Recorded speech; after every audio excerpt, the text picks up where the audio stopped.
আজ রান্না করছি কাঁঠালের বিরিয়ানি। কাঁচা কাঁঠাল কেটে আমি লাল করে ভেজে রেখেছি, সাথে আলুও দিয়েছি, সেটাও ভেজে রেখেছি। এবার আমি কড়াইয়ে তেজপাতা, দারচিনি, জিরা ফোড়ন দিলাম। এবার আমি এখানে জিরা বাটা, আদা বাটা, মুড়ি বাটা, গরম মশলা বাটা, একটু পোস্ত বাটা, বাদাম বাটা সব কিছু একসাথে অ্যাড করে সব ভালো করে কষাবো। ভালোভাবে এটা কষাতে হবে। মশলাটা তেলের উপর চলে আসছে।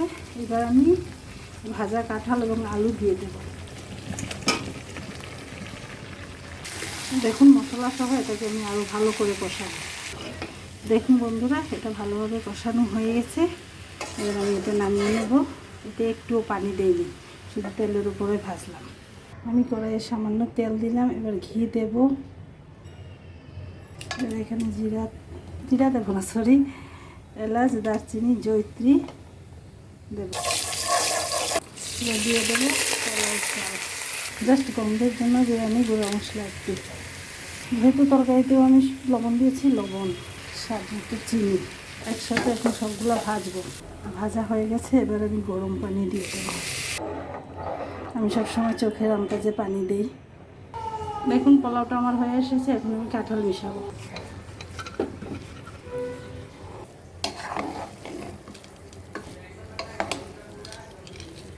এবার একটু ঘি দিয়ে ঢেকে রেখে দেবো। এবারে আমি চুলাটা নিভিয়ে দেবো। দেখুন বন্ধুরা, কত সুন্দর ঝরঝরা সুসিদ্ধ কাঁচা কাঁঠালের বিরিয়ানি। এটা মাংসের বিরিয়ানি, কেউ হাড় বানায়, একবার বানিয়ে খেয়ে দেখবেন।